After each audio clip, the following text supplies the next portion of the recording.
Hey guys, hope you all are doing well. My name is Mohit Khilnani and I'm the head pastry chef and co-owner at Coco Teas. Coco Teas is a small bespoke company where we specialize in artisanal chocolate and celebration cakes. To just simplify that, we do everything that dreams are made of. But today, I'm not here to talk about anything sweet or anything even close to a little unhealthy. Today, we're going to be talking about all things dips. When I look back and think about where I started off from, when I got into culinary or when I got into baking actually, I did not even imagine that I would make anything savory. The reason I got into baking or the reason I got into patisserie was because I have a very sweet tooth, and I still do today. But it's only with time and with experience and with travels that you realize and you sort of develop a palate for good food, good quality food, and really delicious food. And that's what I'm going to demonstrate to you guys today. Now that we are all stuck at home with nowhere to go, I feel it's the best time for us to learn, for us to develop new skills, for us to gain more knowledge about things that we love, things that we enjoy. Food is such a vast subject where you can learn so many different things, so many aspects of it, but you don't necessarily have to be a technician to do that. You don't necessarily have to have master skills to do that. They're all baby steps that you need to take one at a time. And that's why today, whatever we're making, we're not going to be using anything high funda. We're not going to be using anything that's difficult. We're not going to be using anything that's technically challenging. Today we're going to be doing very simple recipes, but they're so tasty, I kid you not. So just to give you a brief as to what we are going to be making today, we're going to be doing 3 different dips that come from different parts of the world with different flavor profiles, but they're all equally delicious. And like I said, they're healthy. So there's no cream, there's no cheese, there's nothing unhealthy about these dips. And they're so easy to make. We don't even need a gadget to make these dips. So we're going to start with a tzatziki dip. Tzatziki is actually a Greek-inspired dip. Usually it's made with yogurt and cucumber. But instead we're going to be using some beetroot today. Not only is it tasty, but it looks so vibrant and appealing to the eyes. I mean, it's finger-licking good. The second dip that we're going to be doing is a more Middle Eastern-inspired dip. So we're going to be using potatoes as a base there, but we're going to be using a lot of olives, we're going to be using some za'atar, lots of olive oil. For those of you who are not familiar with za'atar, za'atar is a Middle Eastern spice that's got a really nice toasty flavor. In case you don't have za'atar, there's no problem at all. You can always substitute it with basic dried herbs. Even, your oregano, thyme, anything works. So don't worry, there's substitutes for everything that we're making today. And the third dip that we're making today is an Italian-inspired dip. It's actually a pizza-inspired dip. But we're not going to be using any mozzarella, and there's going to be no flour, no pizza base. It's going to be really healthy, and we're going to be making our own cream cheese. Yes guys, we're going to be making our own cream cheese, and you'll see how that goes. So without any further ado, I think we should just dive right into the recipes. Let's get started. So for our Greek-inspired beetroot tzatziki, here are the ingredients. We need some yogurt, we need garlic, we need some beetroot of course, we need some dill, some olive oil, preferably extra virgin, some lemon juice, salt, and some black pepper. To start with, we need some yogurt or hung curd or Greek yogurt, whatever you have available at home.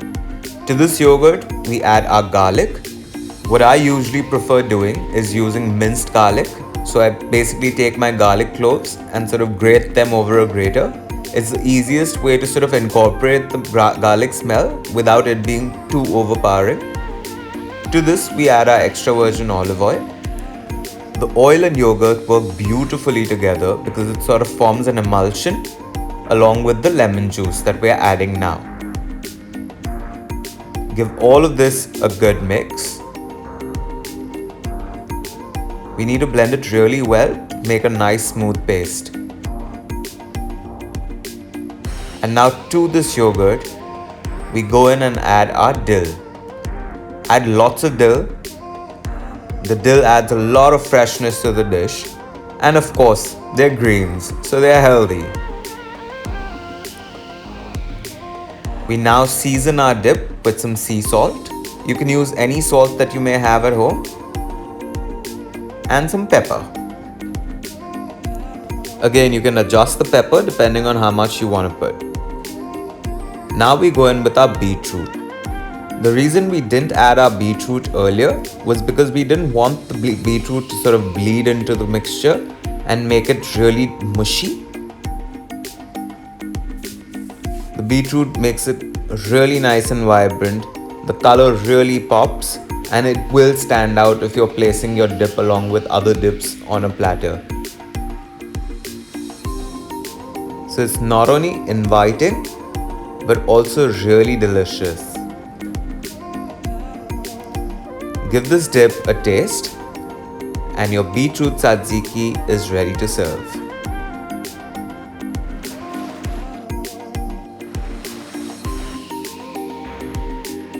For our Middle Eastern inspired dip, we need some boiled potatoes, some milk, garlic, olive oil,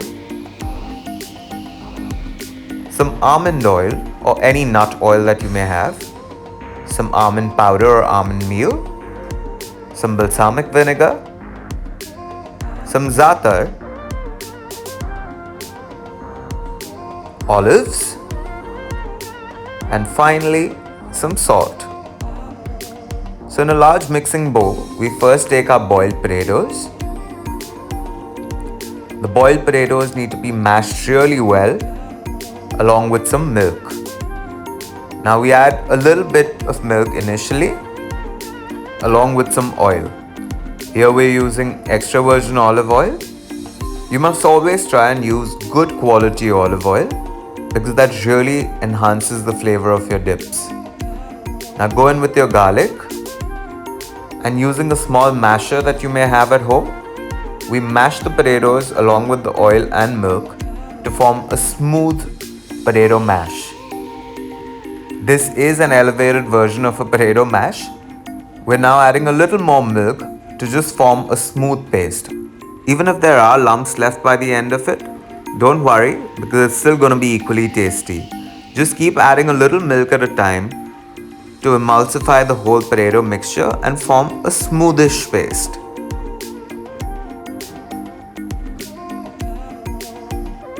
Once you've mashed the potatoes enough, we now go in with our other seasonings. We're now going to add some almond oil. You can add any nut oil because they're really healthy and they add some great flavor to the dip.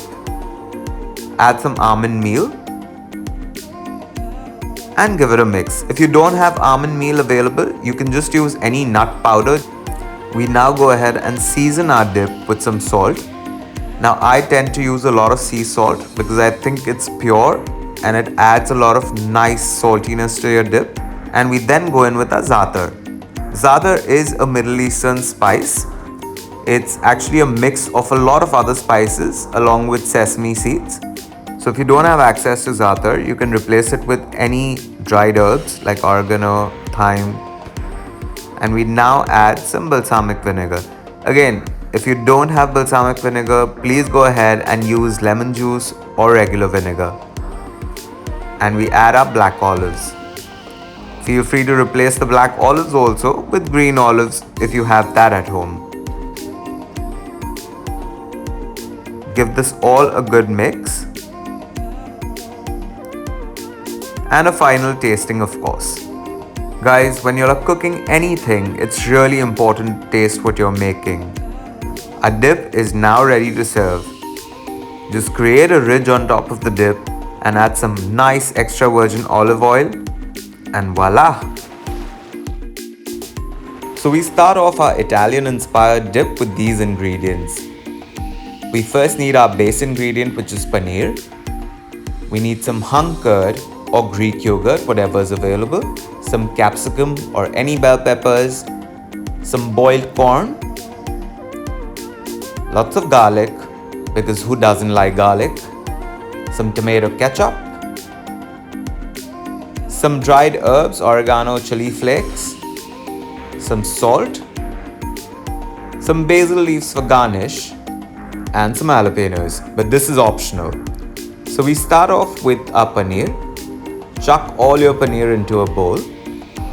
This of course is regular store-bought paneer, but you can even use homemade paneer. Now using a masher, let's start mashing the paneer. If you don't have a masher, just use a fork to fork the entire paneer down. You could also blend this in a mixer, but I mean, why go through the effort when you can just do it with one little hand masher that you have at home.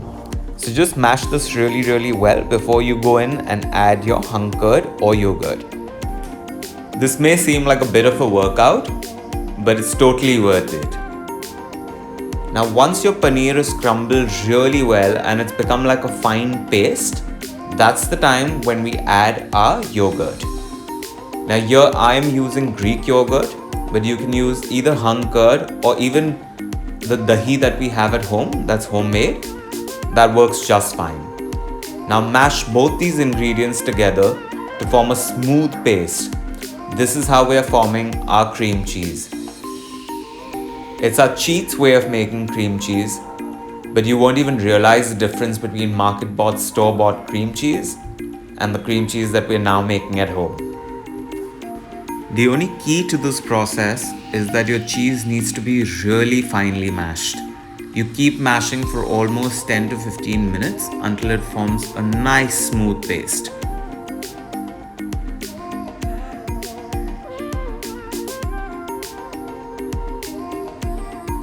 You'll see it's a little grainy, but that's totally fine. It doesn't affect your taste, and those grains also will disappear as you keep mashing, like so. So you'll see our cream cheese is now nice and smooth. To this creamy mixture, we're now going to add our garlic. I'm adding 1 teaspoon of garlic. You can add as much as you like, less or more. And using a whisk, a hand whisk, just stir it in. You need to ensure that your garlic goes in first because it really perfumes your dip. Now once you've mixed it thoroughly, we now go in with our tomato ketchup. The tomato ketchup is really important to balance out the flavors.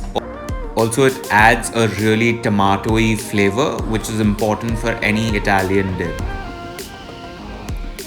We stir that through. I think my dip needs a little more tomato, so I'm going to go and add a little more ketchup to it and fold that through. To this, we're now going to add our jalapenos. Now jalapenos are optional, of course. If you like a little bit of heat, then they're great because they add a great flavor. But otherwise, you can totally, absolutely avoid it. We now add our capsicum. You can also add other bell peppers for color. And your boiled corn.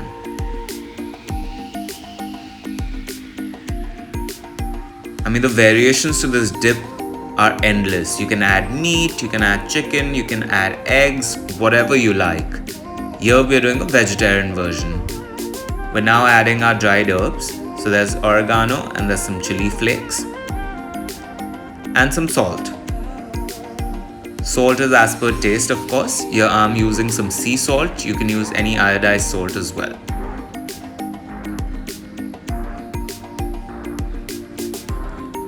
Mix this through thoroughly. And we are now going to add a little bit of oil to this. Now this oil is totally optional. Oil helps emulsify the mixture completely, but it is totally optional. That's the reason I haven't even included it in my main ingredients, and it's hardly a teaspoonful. Mix this well until it all comes together. Give it a taste. Tasting everything that you cook is very important, guys. And adjust the seasoning. So here I'm adding a little more salt because the salt was a little less. Give it a final mix through. and your Italian inspired dip is ready to serve. So guys, I hope you'll enjoy making all 3 recipes today. I personally loved this experience and I love sharing my recipes with you guys. Do give them a try, and I'll be back soon with yummier recipes, tastier recipes, and things that are so simple that you fall in love with cooking. So have a good day and happy cooking.